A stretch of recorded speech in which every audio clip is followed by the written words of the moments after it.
Assalamualaikum warahmatullahi wabarakatuh. Apa kabar sahabat beriman? Selamat datang di Magenta Islam. Sebagai manusia, kita diberikan kesempatan hidup di dunia untuk beriman dan bertakwa kepada Allah Subhanahu wa Ta'ala. Saat sudah sampai pada saatnya, kita akan mati. Sebagai umat yang masih hidup, kita pun harus membantu mengurusi jenazahnya. Saat melakukan pengantaran jenazah, ada yang dilakukan dengan dipikul ataupun didorong. Lalu bagaimanakah hukum pengantaran jenazah yang benar, sahabat beriman? Simak video ini hingga akhir ya, agar pemahaman kalian utuh dan tidak tersesat. Berikut hati-hati. Hukum mengantarkan mayat, dipikul atau didorong kereta jenazah, versi dari Magenta Islam.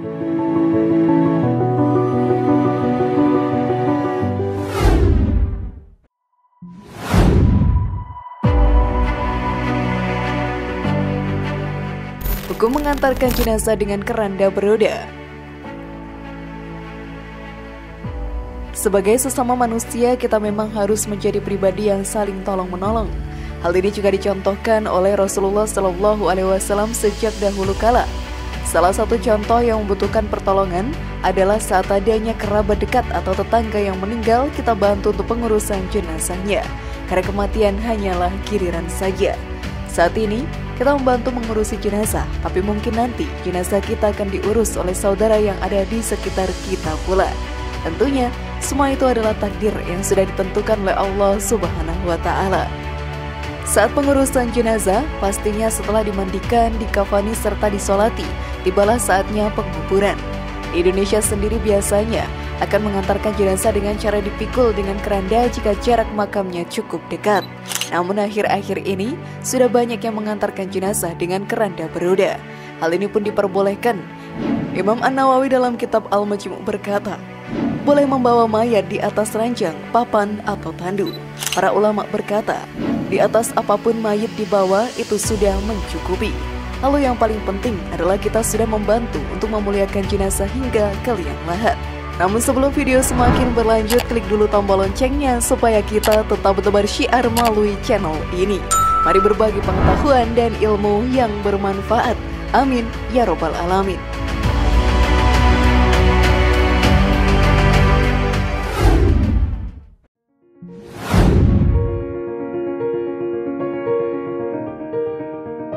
Kisah Rasulullah SAW memuliakan jenazah Yahudi. Setelah ruh kita dicabut, kita hanya menjadi jenazah yang harus dikuburkan. Setiap jenazah harus diperlakukan dengan baik tanpa pandang apa agamanya ataupun perbuatannya selama di dunia. Sudah menjadi sebuah keharusan bagi kita yang masih hidup untuk membantu dalam pemakamannya.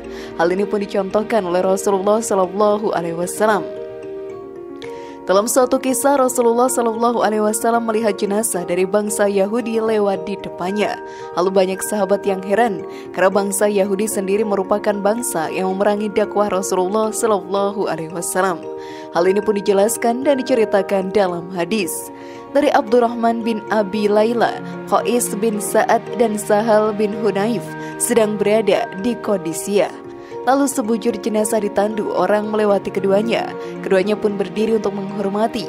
Bukankah jenazah itu adalah non-muslim ahlu zimmah, penghuni dunia? Tanya orang di sekitarnya. Keduanya menjawab, satu keranda jenazah digotong orang melewati Rasulullah SAW. Beliau kemudian berdiri.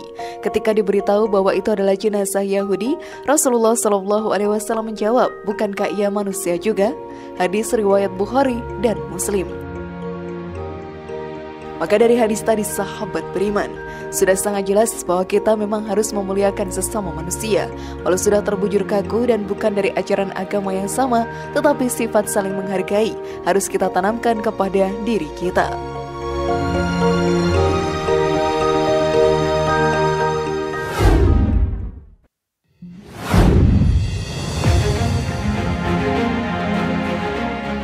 Keutamaan mengiringi jenazah hingga liang lahat.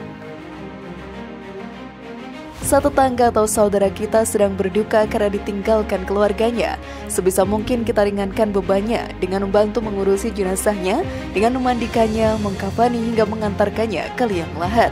Hal ini merupakan perbuatan yang sangat baik dan akan mendapatkan pahala melimpah. Dijelaskan dalam hadis, barang siapa yang mengiringi jenazah seorang muslim dengan sebuah keimanan dan mencari ridha Allah, orang itu mengiringi jenazah sampai salat selesai dan sampai usai menguburkannya. Ia pulang membawa pahala 2 qirot, setiap qirot itu sama dengan gunung Uhud. Dan barang siapa yang mensolatinya lalu pulang sebelum dimakamkan, dia pulang dengan membawa 1 qirot. Hadis riwayat Bukhari.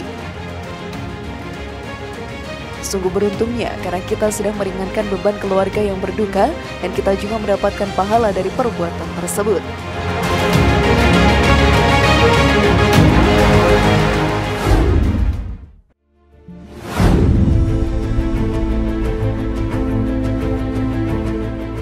Bagaimana sahabat beriman?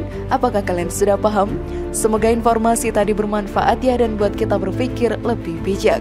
Mari bangun Magenta Islam ini dengan cara klik tombol subscribe, like, share, dan aktifkan tombol loncengnya. Wassalamualaikum warahmatullahi wabarakatuh dan jangan lupa tonton video yang lainnya.